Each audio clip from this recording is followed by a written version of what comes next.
welcome to NAPOD, where we provide NA speaker meetings and workshops in a podcast. We are an ad-free podcast, and if you enjoy listening, please help us to be self-supporting by visiting napod.xyz, look for the donate link, and drop $1 or $2 in the virtual basket. If you're also in AA or have friends that are, please tell them about our other podcast, Sobercast. Sobercast features AA speakers and workshops in the same format as NAPOD. We upload a new speaker every day, and it's easy to subscribe by searching for Sobercast, that's 2 words, on any podcast player app, or go to Sobercast.com. Enjoy the podcast, and thanks for listening.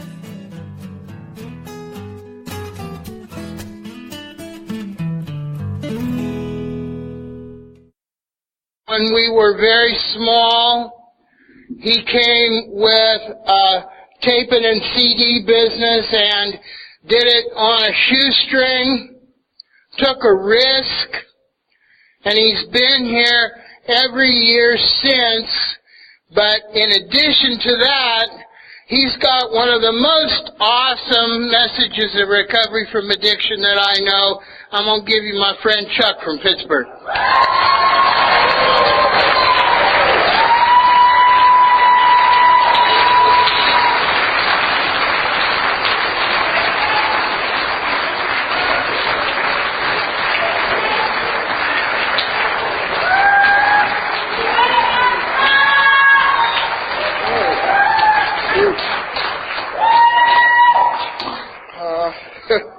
I got these just in case, because it feels like one of those moments. Okay. Hey, listen, I'm an addict named Chuck. And before we do anything else, look, I really got to pray. And I'm going to ask that you pray the way you pray. I'm going to pray the way I pray. And together we're going to invite a very loving and caring higher power in here, and we'll see what happens after that.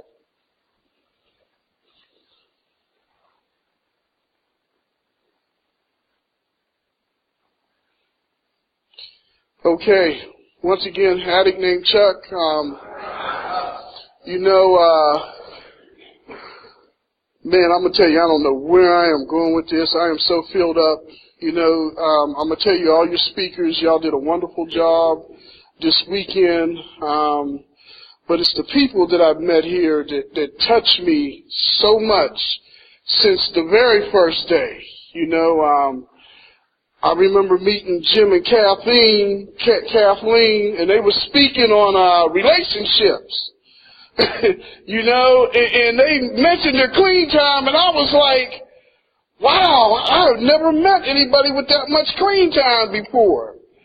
See, when I came into fellowship, my clean date's October 9th, 1993, it seemed like people with clean time disappeared.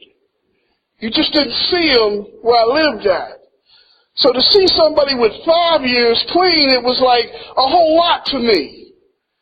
And, as time went on, I finally met them, and they kind of just blew me away. And then they invited me here one weekend. And I seen all these people here, not just with clean time, but with knowledge of the program. And I'm going to tell you, that makes a difference in somebody's life. When somebody knows what you're talking about, and you can hear their message, and their message doesn't just go around you, but it kind of comes in. And see, when the message of Narcotics Anonymous comes in, there's a fruit that showed in your life.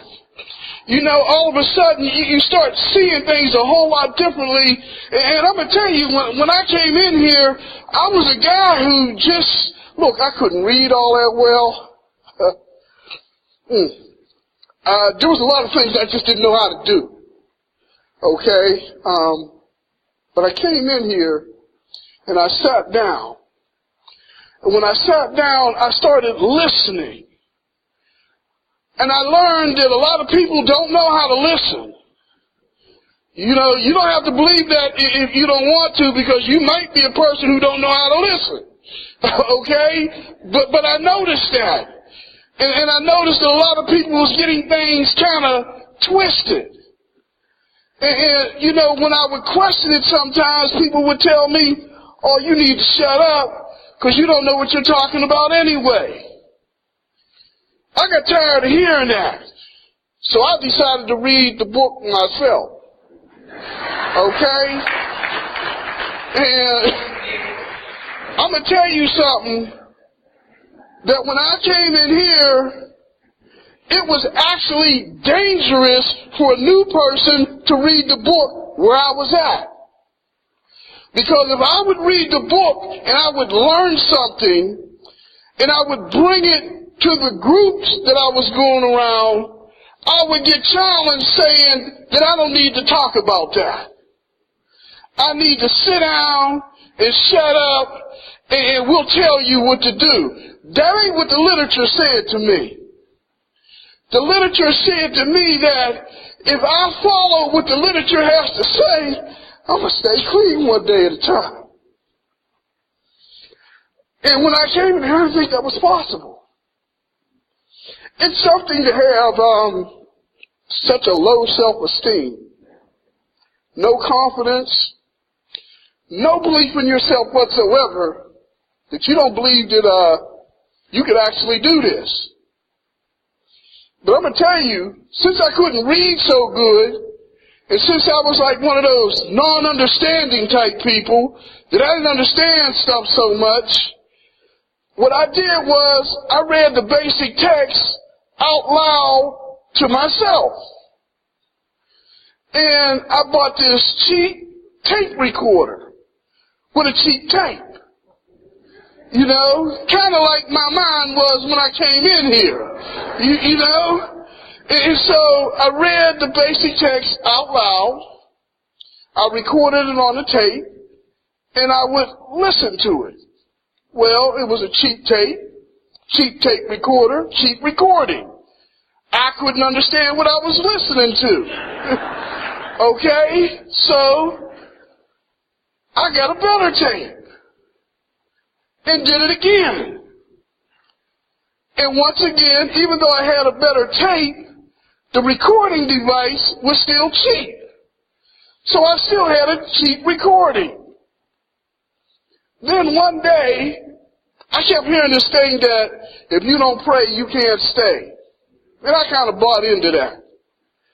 So one day, you know, early in recovery, I was walking past a pawn shop. And in the window, I noticed this recording machine. And I looked at it, and I said, wow, a recording machine. I wonder what he wants for it. I went in. At that time, I was getting what we called the weekly check, every 2 weeks check. I was getting $102.50 every 2 weeks. And I took some of that money and put it down on that recorder. And I ended up with the recorder. Got the recorder home and read the basic text again.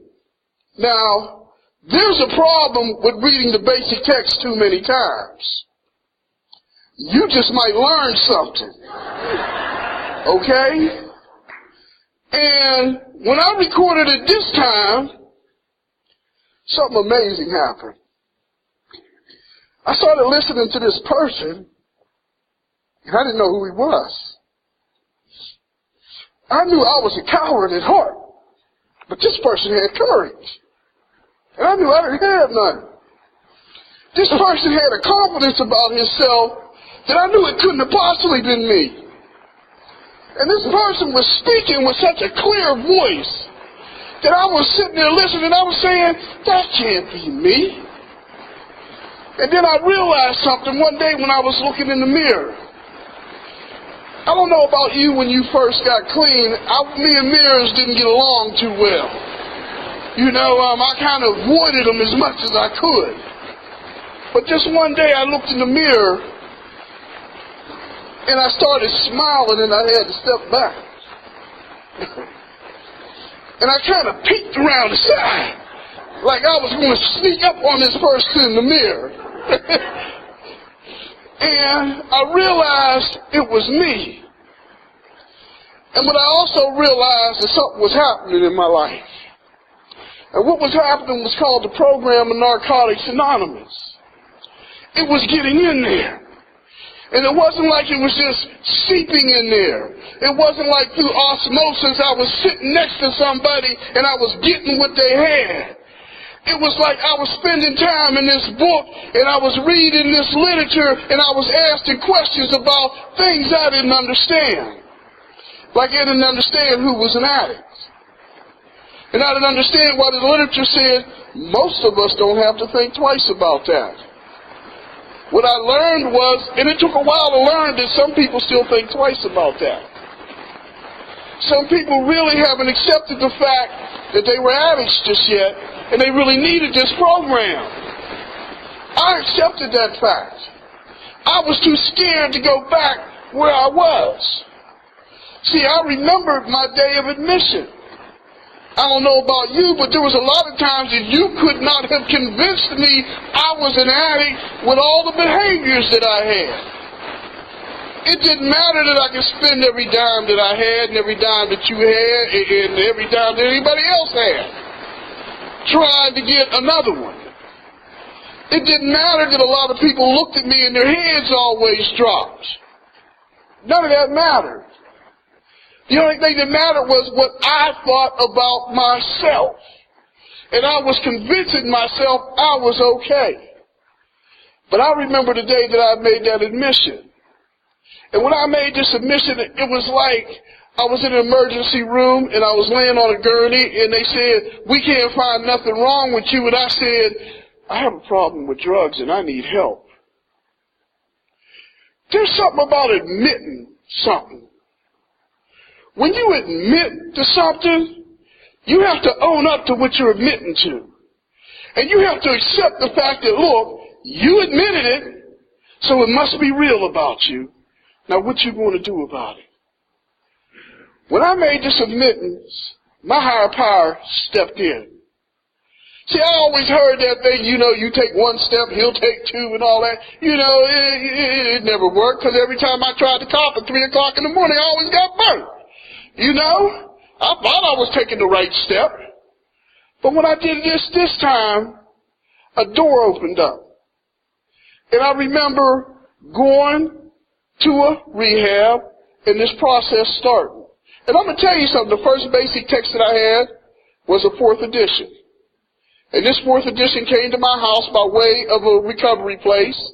And my buddy brought it, and it was nice and shiny, and I dumped a bag of cocaine on it, and we did lines. That's the only thing a basic text was good for, to me. When I was in this rehab, I got this basic text.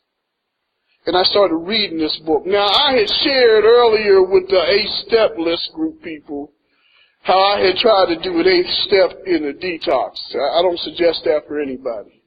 Okay? It was a gesture of me trying to tell people how sorry I was, and everybody was agreeing with me,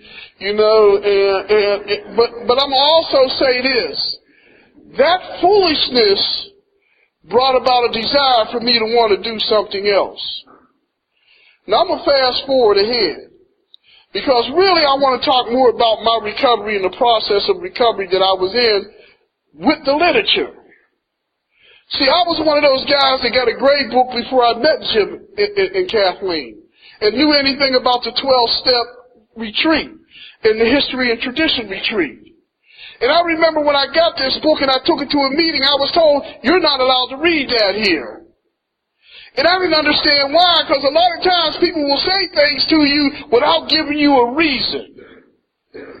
I learned that sometimes you will find people in the rooms of Narcotics Anonymous that really would just like to hurt you more than help you. Not everybody's like that, thank God. Because you'll find more people in here. If you come genuine, we'll be genuine. If you come with a desire wanting to stay clean, we're going to help you stay clean no matter what. I was sharing with somebody how Vito talked about doing a 12-step call. I had just recently did one.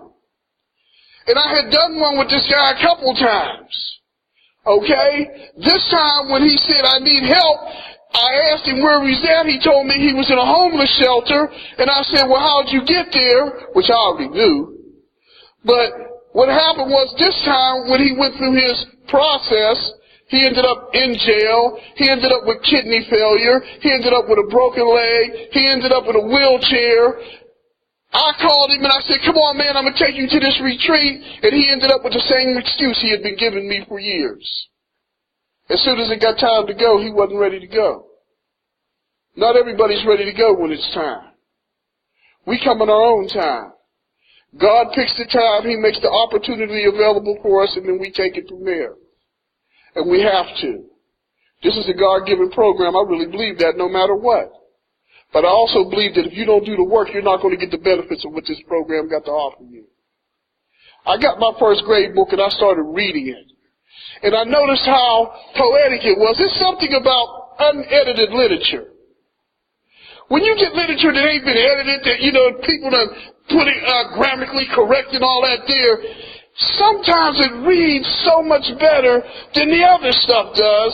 And I learned that the reason why it reads so much better to me, because that's the way I think. Chaotic a whole lot of times. If it's making too much sense, I just can't get it. But if there's errors in there, if there's mistakes here and there, misspelled words, I could read that stuff all day long. And I started reading this book and I was enjoying it. And I was trying to talk about it, and people was telling me, man, we don't talk about that here. This is the only one that we talk about. I didn't understand it. See, I always understood that our history is what keeps us in the present. Not any new idea that you can just come up right up today thinking it's going to keep me clean. It's the long shot. It's what's been done over the years that shows how strong Narcotics Anonymous is. I remember coming in here and they telling me, man, there ain't no recovery in here. I'm going to tell y'all something. We may have been a very immature group of people when we first came up in here and our recovery process started. But I'm going to tell you something. We got a place in the history of mankind now because we're a mature fellowship now. We have people with clean time now. Vito wasn't the first person I met that had so much clean time that made me go, whoa! Get this. I have a confidence in Narcotics Anonymous. A confidence that I had never had in anything or anybody else. My father and I was kind of like far apart. And I wanted to see him, but he lived in Las Vegas. See, I have a sponsor who has a sponsor who has a sponsor, and I know everybody. I get on everybody's nerves. I got a whole bunch of sponsees. I get on their nerves. I laugh at them. I piss them off. I make them mad. And I'll tell you very simply, the reason is I'd rather make you mad and piss you off if it'll help save your life, because I don't want to see you die. So if what I say to you, you don't like, so what? Okay? Because that's the way they talk to me. They would say, so what? I remember my one sponsor told me, when you learn how to stop lying, we'll start listening to you. Okay? And you know that old line. How you know I'm lying? He told me your lips are moving, and I didn't like that. I really did not like that. They just had all this stuff that they were saying to me. And get this. I'm going to tell you something. A little sidebar. Get this. If you're young, if you're a newcomer, and you get a sponsor and you start building relationship with him, let it go and let it grow and let it grow. Because one day, your sponsor is going to call you on the phone and he's going to say, I need you. And you have a choice of being there for him. It's so nice to be able to be there for my sponsor. My grand sponsor's in a hospital right now. I go see him all the time. Kiss him on his forehead. I had somebody ask me, why you kiss that guy on the forehead all the time? I said, because I love him. He's done things for me that you probably will never understand. That's why you're asking me the question that you're asking me. But he's the guy that told me that when I wanted to see my father, wait till there's a convention in Las Vegas and go then. Because if it doesn't go right, the people in the fellowship in Las Vegas will make sure that you get back home. And that's just what I did. And my father greeted me with open arms. He didn't like the hugging so much, okay? Because he took me to a convention and we're hugging and all that. He's looking at everybody like, why are you hugging me? Okay? But he looked at me getting clean. And I'm going to say this. One event before he passed away was the next year I came back and I brought my son who he had never seen. And there's things about grandfathers and grandsons that I think is very unfair in life. Okay? When I went out there, my father had a little dog. I went in the house, the dog growled at me. My dad told me to get out of his reclining chair, and he took his remote. And I said, okay, I'll sit on the couch. I don't mind. Dog growling at me. I'll stay over here. Okay? I took my son out there. My son jumped in his chair. Dog jumped in his lap. My dad handed him the remote, and I got a resentment. Okay? And I looked at this, and I could only thank you for what you had given me, because that moment would have never been possible had I not stayed around y'all. My father asked me, are you going to that convention again? I said, yeah. He said, good, we'll drop you off, and left me there while him and my son did Las Vegas. And my son come back with all these stories, making my resentments grow a little bit more, you know? But it's the joy and the happiness that I get for the things that I've learned how to do here in the rooms of Narcotics Anonymous. See, I didn't know how to live like that before, okay? I didn't know how to pick up a piece of literature, start studying it, start believing that there's no stupid question that I can ask, asking some of the strangest questions in the world, having people taking their time with me, listening to me, and explaining things to me. See, in the beginning, you may not understand like I didn't understand. But today, I kind of understand. I said kind of. Okay? Because what I realize is I sponsor a few guys. And the quality of what I put into them is what I'm going to get back when I need it.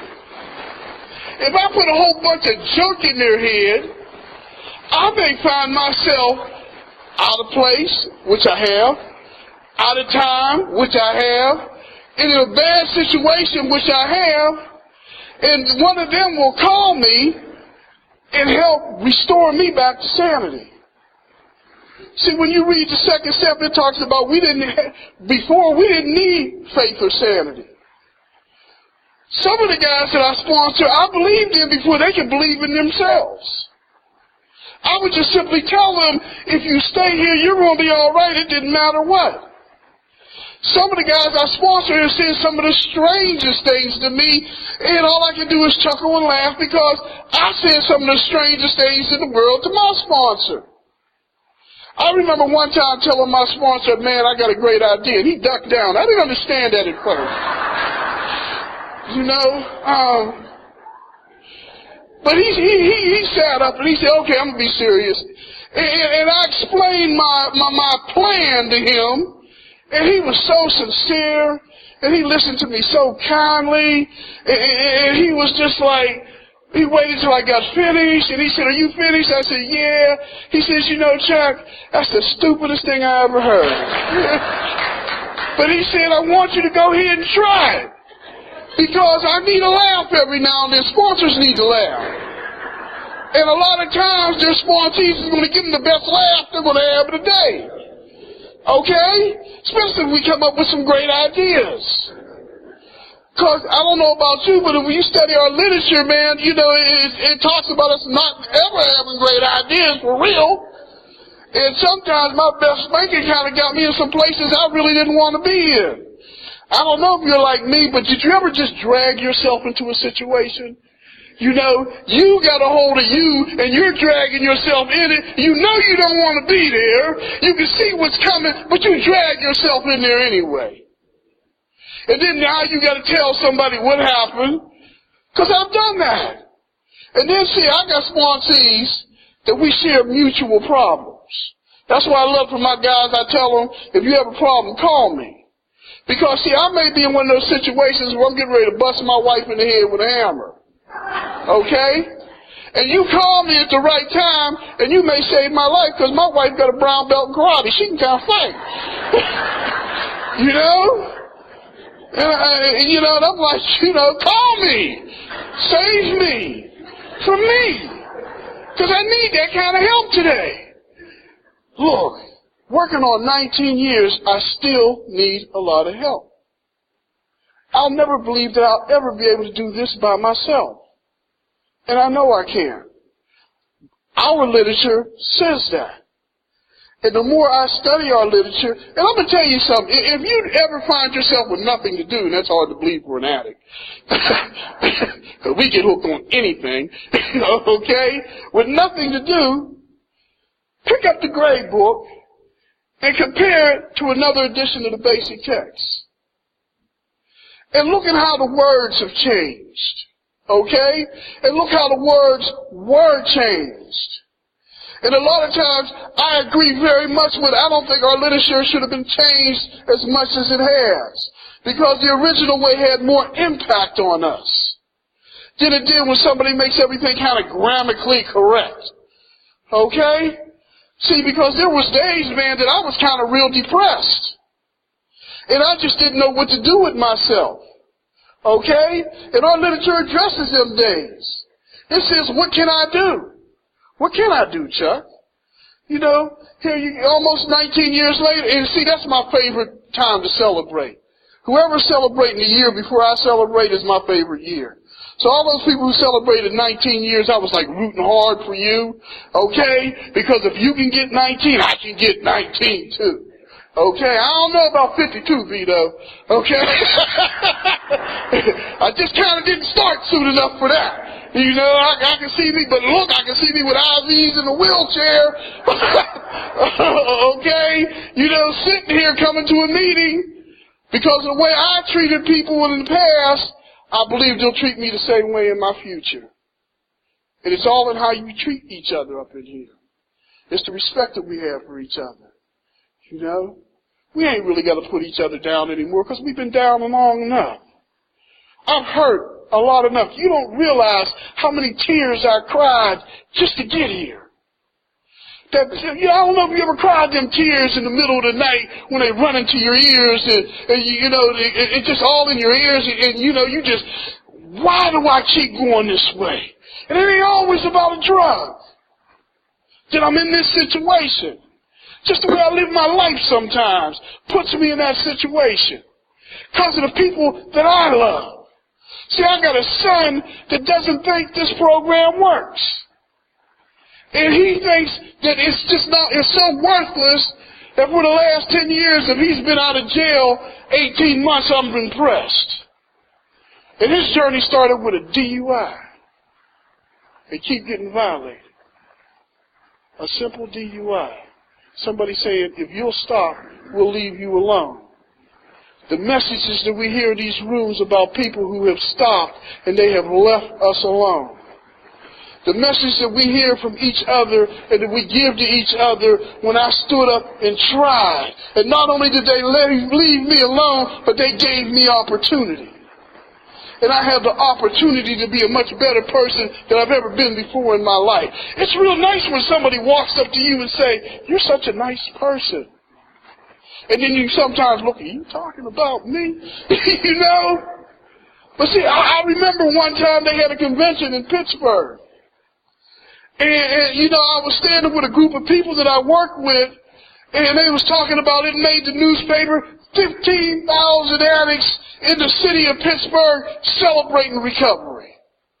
Now, it's something when you see somebody talking about us that don't know us and don't believe that line, once an addict, always an addict, is dead with us. Some people still don't think that we can recover one day at a time. And they're sitting there having their little conversation, and they're sitting there saying, oh, I don't believe all those people are clean, and I don't know why they want to say something like that. And it was one time I broke my own anonymity, and I said, I believe that they're clean. I'm one of them. And the room got quiet. Okay? And they turned and looked. It kind of reminded me of the Three Stooges. Slowly I turned. And they looked at me and they said, why would you say that about you? You ain't like them. You're such a nice person. Okay? And I explained to them, I am just like them. Only because of God's grace and mercy, I have a program that can change me in the person that I am today.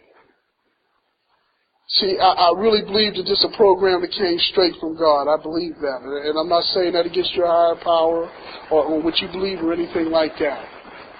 But I go by what our literature says, because our literature addresses God and I talk about God. And I thank Him for the blessing of you.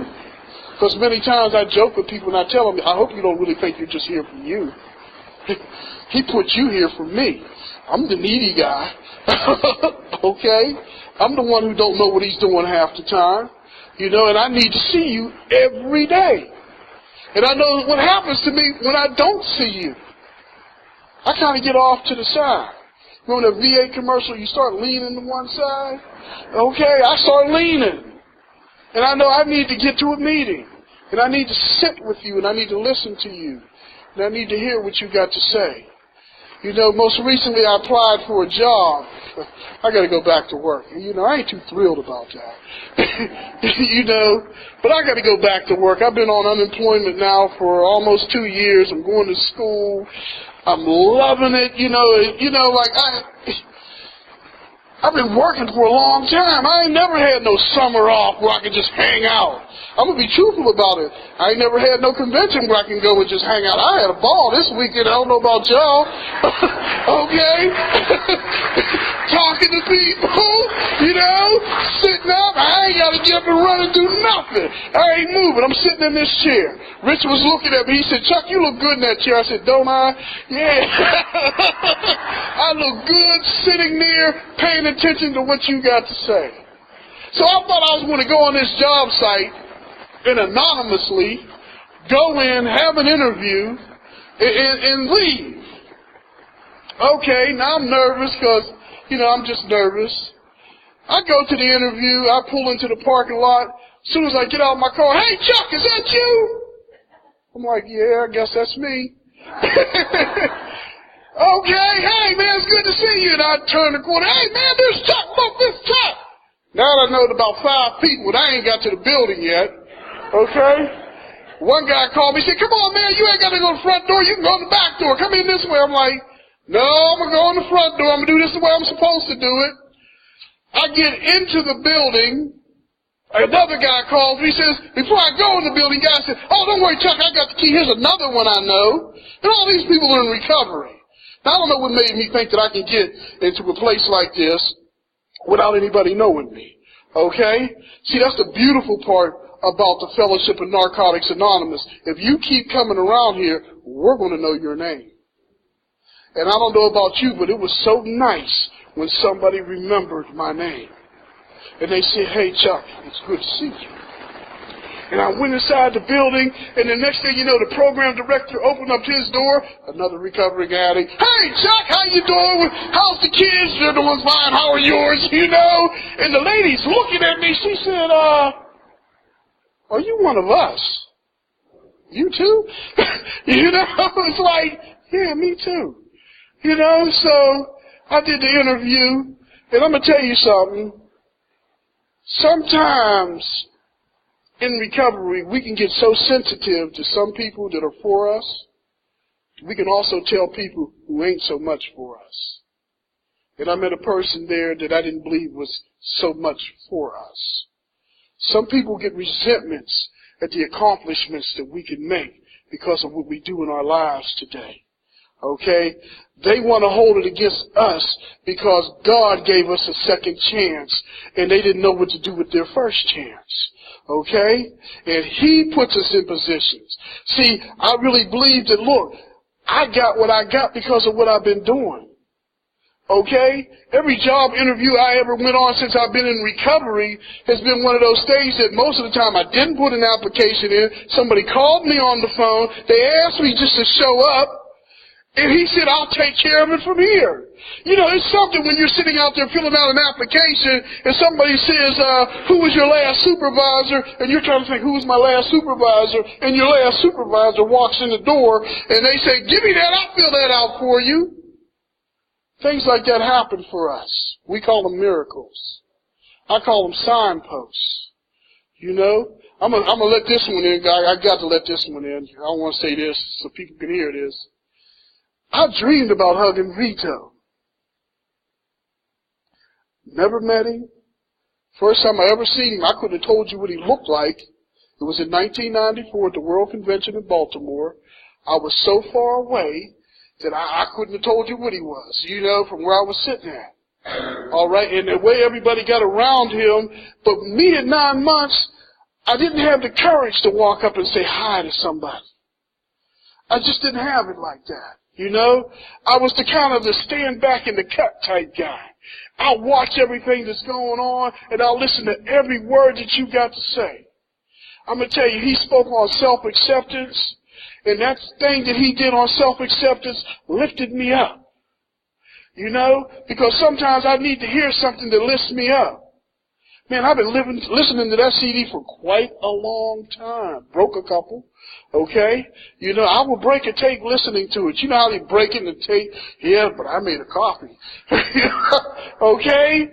And it was just like that. And then, when they were speaking down in Uniontown, and I was like, oh man, maybe they'll let me come down there, and they said no, and I said, okay, they gave it to somebody else, and I said, well, I'm going to Uniontown to see, and something happened in my family, and y'all taught me that some priorities come before my own desires. And that when I can put somebody else before me, that's showing the humility I've actually developed in the program of Narcotics Anonymous, because I'm not so selfish anymore. I can consider somebody else. So a family member got in trouble, I couldn't leave, I had to stay in Pittsburgh, so one more time he was that close, and I was just, okay. Then I come down here and find out that he's going to be speaking, and I can't record him because I got Kenny doing it. Where Kenny at, that buzzer? But I can't be jealous of Kenny, but I can only thank God that Kenny got the willingness to show up. He's a grand sponsee who showed up and said he was interested and he wanted to do this. So I get to sit around and I get to really enjoy y'all. Sometimes it's what I can give to somebody else that makes my day. Sometimes it's when you get blessed, and I can thank God the way He blessed you that makes my day. I love the clean time that you have, and I'm not envious of your clean time. I'm not envious of your relationships.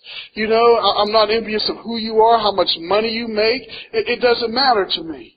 You know, I thank God that you have what you have, because by you having what you have gives me opportunity to get what's coming to me. And see, there's only one person that can interfere with what He got for me, and that's me. And you need to know that. All right? Because you got stuff coming too. It's never over for us. It's always coming to us. Because we continue to do the work. And we read this stuff, and we share, and we get in groups, and we talk to each other about it, and we help each other get a better understanding of what this program is all about. See, a weekend like this is a healing weekend. You can come in here hurting about something because, hey, look, when Bill shared, I just went through a thing where I got this 11-year-old grandson, loving to death. He's wild, he's crazy, and he reminds me of me when I was 11. You know, people say, man, why don't you make that kid stop running? And he'll look at you like, stop running. He said, you need to run yourself. You know, he's that type of kid. He's always running. That's what little boys do. Okay? He runs. He was running up to the schoolyard to go into the school, and the security gate fell. And it hit him across his face. And he got stitches about 14 across his head, the other part of his head, about 7 across his nose, something like that. You know? And he's embarrassed about it. But see, this is it. In the rooms of Narcotics Anonymous, we learn to create an atmosphere for an addict to recover in. A healthy atmosphere. We learn to take that stuff home so that we can create the same type of atmosphere that our children and our grandchildren can be okay with themselves too. See, he was embarrassed about his face. He didn't know what was going to happen to him. And I sat down and I talked to him, don't worry. I'm a nurse. We're going to do everything we can to clear your face up. We're going to get plastic surgeons. He looked at me, plastic surgeons. I said, don't worry. Somebody else is paying for this. So you're going to get the very best. You know? And it's something when we have children and grandchildren that can come to us now. Like my nephew called me last night. I wanted to stay a little bit longer. But my nephew called me on the phone. He says, Uncle Chuck, I kind of need you. You know, because I got the kind of house when it says, come on to my house and you're all welcome. Even if y'all all come at the same time, you're welcome. Because I collect coffee cups. Okay? And I like fresh cups of coffee. And I got a big table and a big yard. Look, I remember having no table and no yard. Okay? Alright? I remember living in one of those, I don't know if you ever lived in one of those little one-room type places. Where all I had was cooking gas and I couldn't keep that on. Okay? You know, now I have a nice size house that I was blessed with. And you know what's funny when I bought this house? When I walked up to the house, the lady looked at me and she said, well, somebody else is buying it. I said, that's okay. I said, I kind of like this place. And she looked at me and looked at my wife. My wife said, don't pay him no attention. He's like that. She's used to me. Okay? I walked out to the yard and I went down the yard and I prayed in the yard. And then I said, I don't need to see nothing else. We're leaving. The lady said, yeah, well, I said, nah, I kind of like this house. I want to live here. We're going to live here. And my wife said, well, I don't want to see nothing else. We're going to live here. And I left. You know, and the lady said, told my wife, she said, that lady thinks you're strange. I said, that's all right. A lot of other people do too. You know? Okay? And then 2 weeks later, the other people's deal fell through and I live in the house. Okay? See, I really believe that what God got for me is mine. All right? And it ain't about me naming it and claiming it and all that kind of stuff. You know, I really believe if I just put the work in, He's going to give me a feeling inside, and I'll know what's coming to me. I'll know what's coming to me. I know if I put the effort in, it's going to come to me. And I know if I keep coming to meetings and I stay around y'all, I'm going to be okay. You know, one day maybe I'll be okay. I don't know when, you know, but one day I'm going to be okay. And I'm going to live my life. I'm going to live the rest of my life just like this. You know, enjoying my life as easy and as freely as I can. And I'm going to tell you, most of the time I'm broke. And I don't mind. I ain't never in my life minded being broke before. I mean, I'd be broke and be miserable. Now if I'm broke, I don't care. My wife got money, you know, I'll spend hers. You know, that's the way it is, you know. But, you know, the program of Narcotics Anonymous is so beautiful. And I'm going to tell you, when Jim and I was talking on the phone, Jim had a way of doing this that really got me. Okay? You know, him and I was talking on the phone, and we was talking about this and that, and we was having a beautiful conversation up until the time he said, well, you want to be down? I said, yeah. He said, well, you can speak Saturday night. And all of a sudden, I didn't have another word to say to him. You know, I was like, oh, wait, Jim, talk to you another time.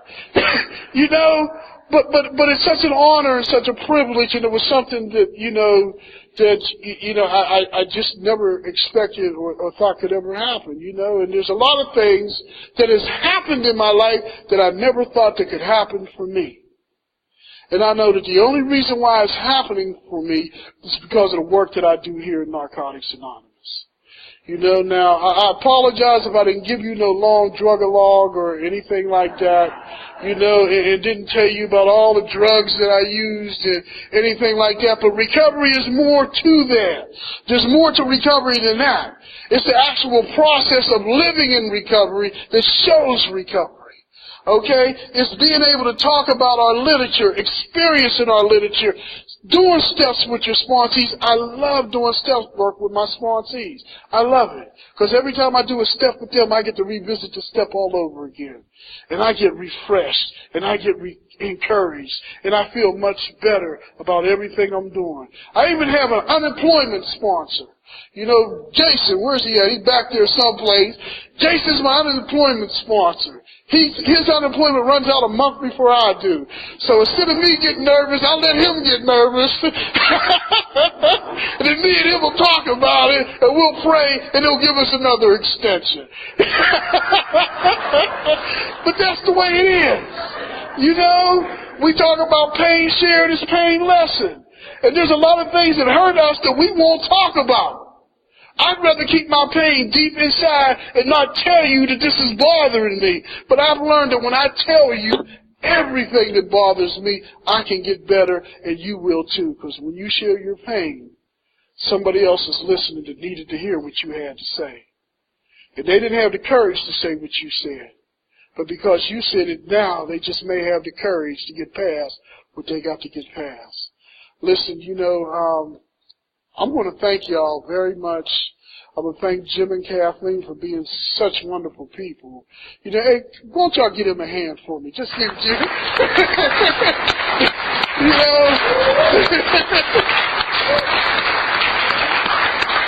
know, they invited me down and they said, come on, and I've been coming ever since, and I refuse to leave them without somebody to do this.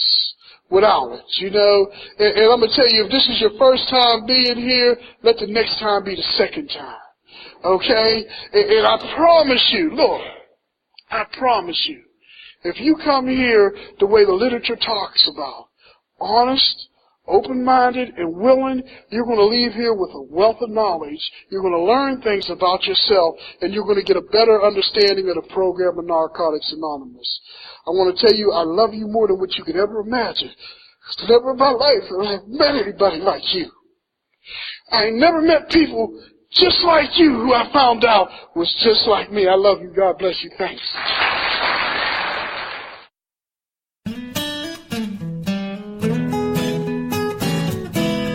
Thank you for listening. I hope you enjoyed the podcast. Please help us improve our ranking so others can find us by putting a review on Stitcher, iTunes, or your favorite podcast index. Nawpod is ad-free thanks to the folks supporting the show with $1 or more per month. If you enjoy listening, you can join them by going to nawpod.xyz and looking for the donate link. Thank you for listening. Have a great day.